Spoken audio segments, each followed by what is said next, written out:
Assalamualaikum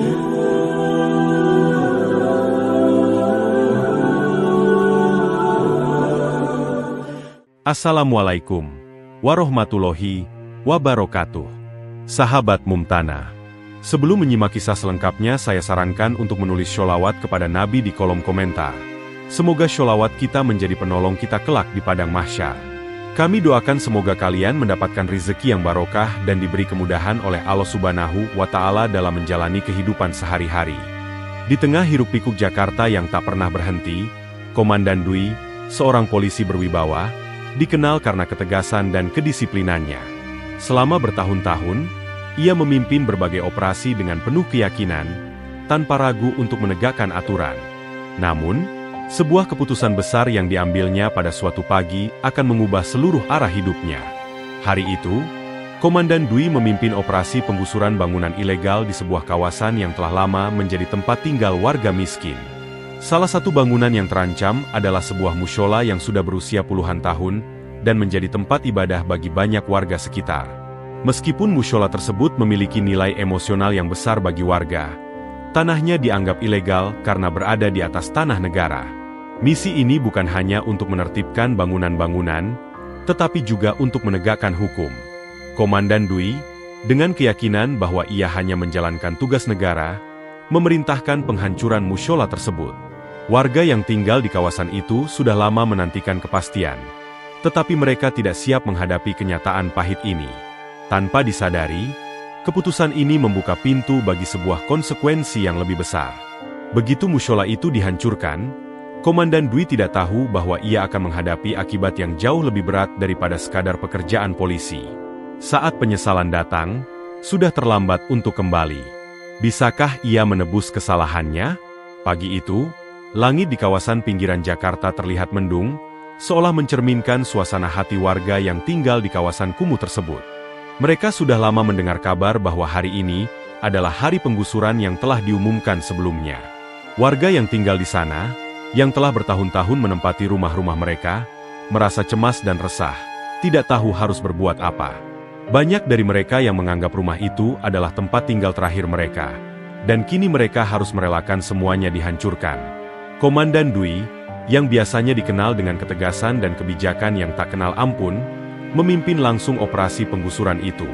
Ia berjalan tegap di depan pasukan polisi yang telah siap untuk menertibkan kawasan yang dianggap ilegal tersebut.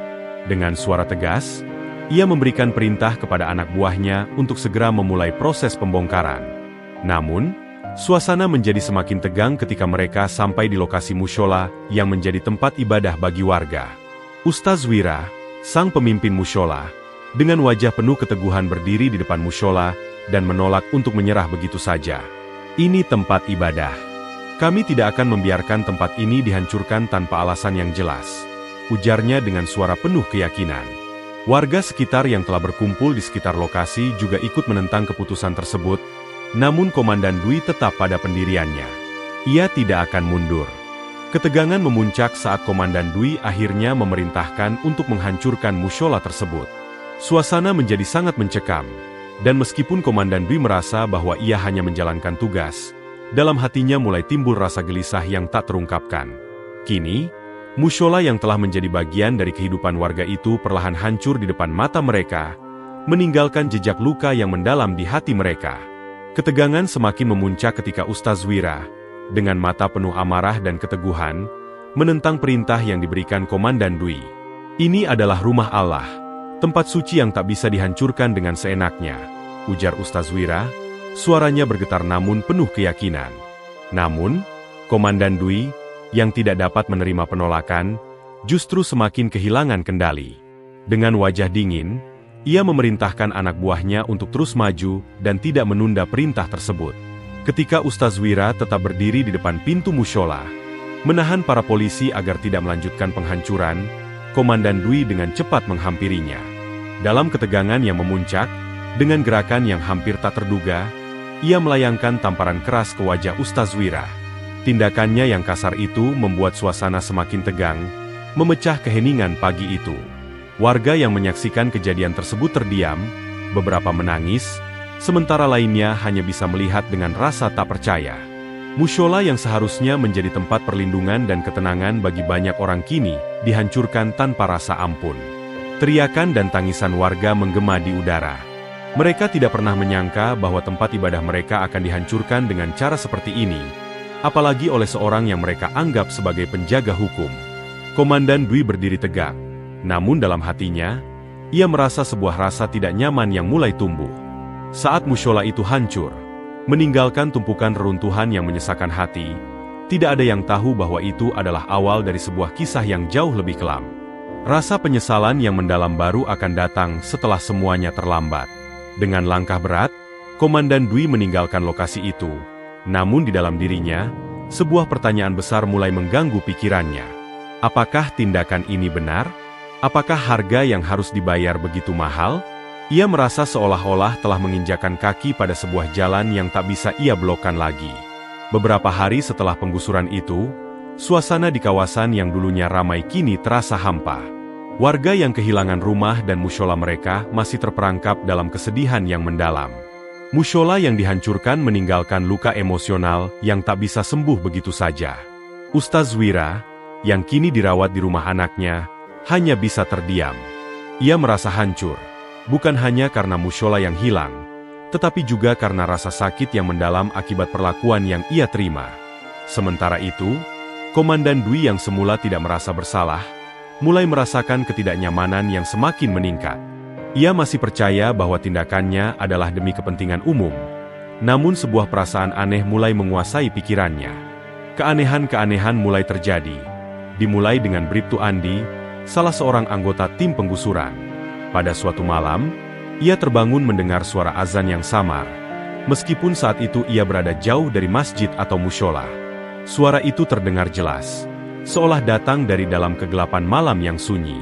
Perasaan aneh ini tak hanya menghantui Andi. Beberapa anggota lainnya mulai merasakan kejadian-kejadian tak wajar. Bribka Rudi, yang ikut dalam penggusuran, mulai bermimpi tentang mushola yang telah dihancurkan. Dalam mimpinya, ia berada di dalam mushola yang hancur lebur, mendengar lantunan ayat-ayat Al-Quran yang berubah menjadi isak tangis. Setiap kali ia terbangun, rasa cemas dan ketakutan menghantui dirinya. Komandan Dwi yang awalnya menganggap semua ini hanya masalah psikologis mulai merasakan adanya perubahan yang tidak bisa ia jelaskan. Ia mencoba untuk tetap tenang dan mengabaikan perasaan itu. Namun semakin hari, kejadian-kejadian aneh semakin sering terjadi.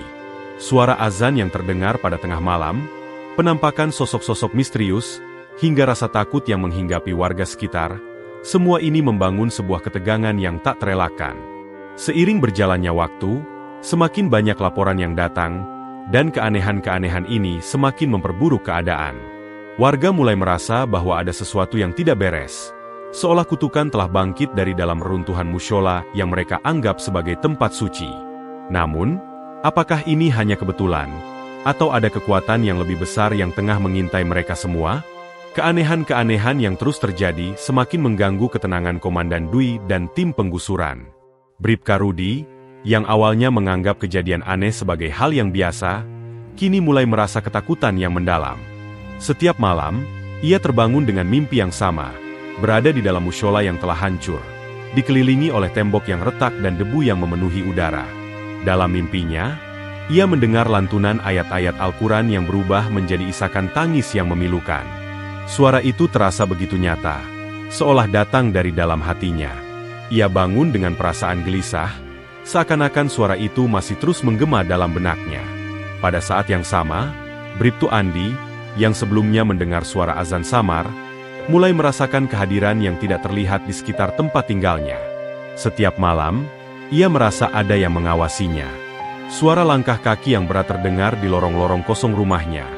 Namun saat ia memeriksanya, tak ada siapa-siapa. Ketakutan mulai merayapi anggota tim yang terlibat dalam penggusuran tersebut. Mereka mulai merasa terancam oleh sesuatu yang tidak bisa mereka lihat, tetapi bisa mereka rasakan.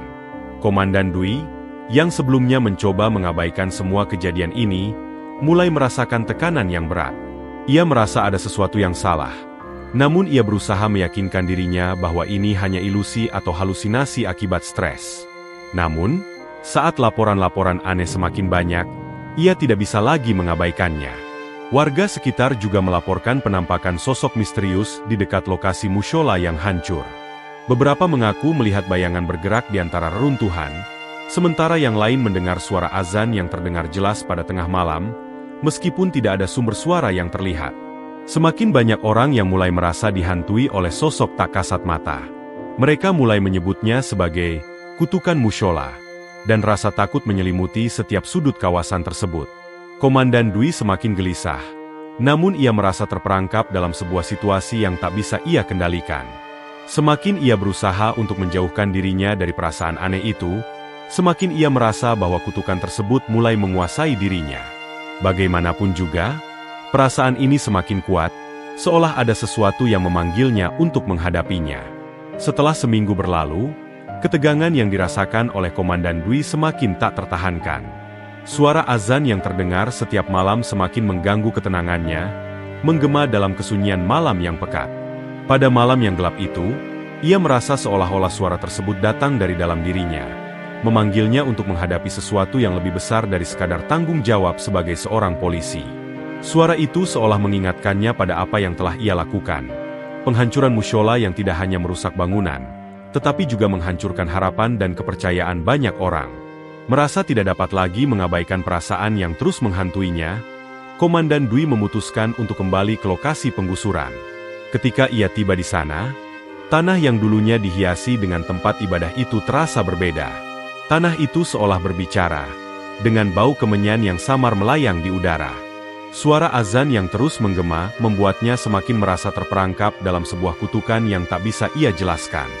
Ia merasakan getaran yang kuat, seolah ada sesuatu yang tidak terlihat namun sangat nyata sedang mengawasinya.